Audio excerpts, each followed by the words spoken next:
Good evening. We begin with children who've lost their childhood and some are only 12 years old, working as staff members at the Church of Scientology full-time, an organisation which in the United States was accused of tearing families apart and forcing teens into 80-hour work weeks with no time for a formal education. Now just look at what they're doing here. Brian Seymour with our exclusive investigation.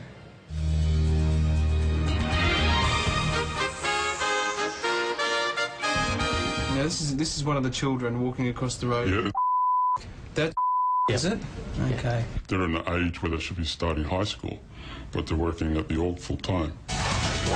And long hours? Yeah, it's 8 or 9 hours a day, 5 days a week. For these kids? Yes. What are these kids doing in place of numeracy and literacy? How to be a Scientologist. It's nearly 8 o'clock in the morning in the heart of Melbourne City. Staff at the Church of Scientology on Russell Street are arriving at work. Who do we have walking along the street here? So in the red jacket is... This is a 13-year-old boy? Yeah, he would be 13. He was 12 when he started on full-time staff.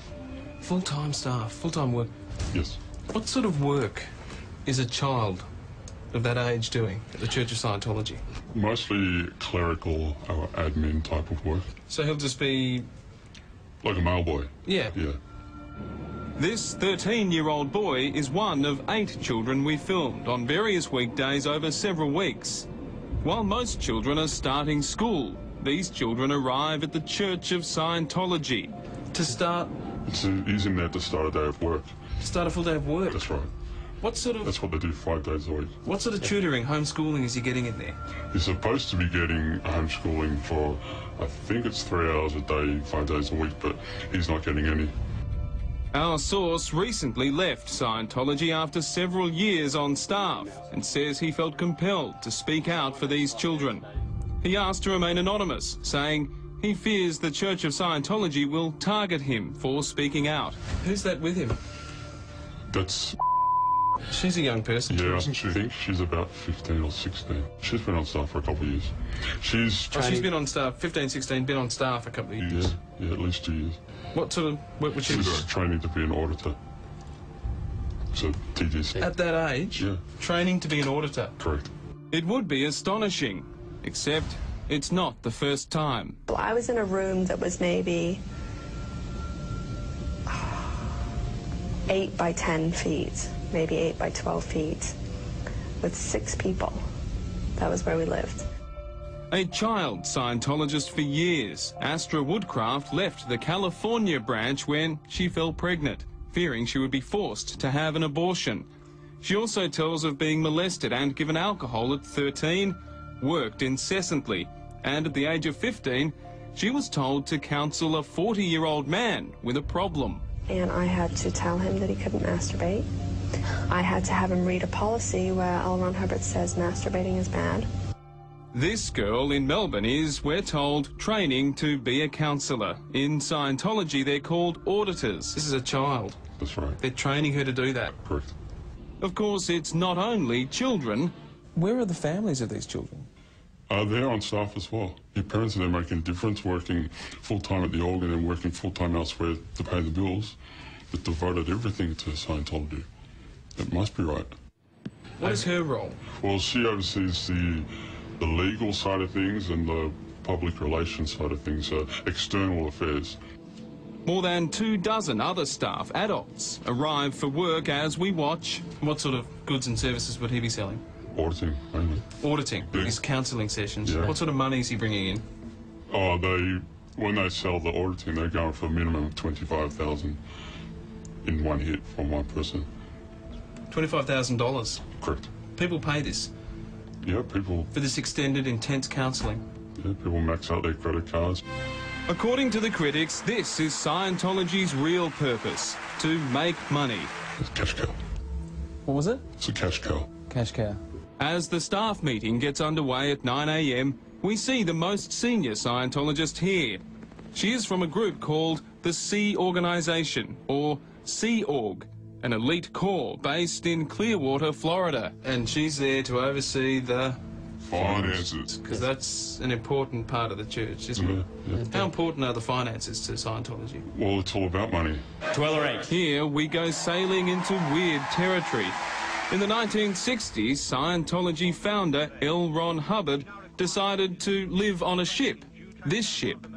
Thus was born the Sea Organization, founded with Hubbard's first crew at sea. They lived only to work, for no money. In this BBC documentary shot in 1967, the elusive Hubbard was tracked down to a small port in North Africa, where he agreed to this interview. Skio, which means knowing how to know in the fullest sense of the word, ology, which is study of. So it is actually study of knowingness. What does it do for you, in theory? It increases one's knowingness. But if a man were totally aware of what was going on around him, he would find it relatively simple to handle any outnesses in that. Even after 3 hours of talking, we never got an explanation from him that we could understand. Remember, this rambling raconteur is revered by Scientologists. He considered all children adults. Sydney man David Graham joined Scientology in the 70s and quickly rose in the ranks. He was a case supervisor responsible for the whole of the eastern seaboard of the United States. He says children in the Sea Org in the 1980s had a very rough ride. One in particular said that she did very little schooling whatsoever, and they were working from 9 a.m. through until about 11 p.m. and some days going through to 2 a.m. Recently in America, 2 former Scientology children spoke out. One of them is Jenna Hill, who was also the niece of the head of Scientology, Tom Cruise's best mate, David Miscavige. You don't sign up for the nights where you stay up all night, sleep 2 hours, stay up all night, the next night, sleep 2 hours. I saw my mom probably a half an hour one time from when I was 12 till I was 16. I saw my dad maybe 3 times for a half an hour each time from 12 till I was 16. Are all the underage kids there because their parents are members? Yes. Without exception? Without exception, correct. He's in charge of the communications department. He's his own man. He's in charge of... Yeah, I think he's about 15. He's about 15? He's been on staff for about 2 years. This is a 15-year-old boy. And he's in charge of the communications department. Yeah. This child runs the mail boys, plus the computers, emails and electronic communications between different branches of the church. So he's running the communications Yes. in Scientology instead of studying in class? He wasn't doing any study while I was there, except for Scientology stuff. Well, again, I have to ask you, not doing any study, not getting any homeschooling? No. I find it very hard to believe, but I accept that it is happening. If proven true, how serious is this? I would expect that the public would be totally outraged on this one, and they would demand action on it.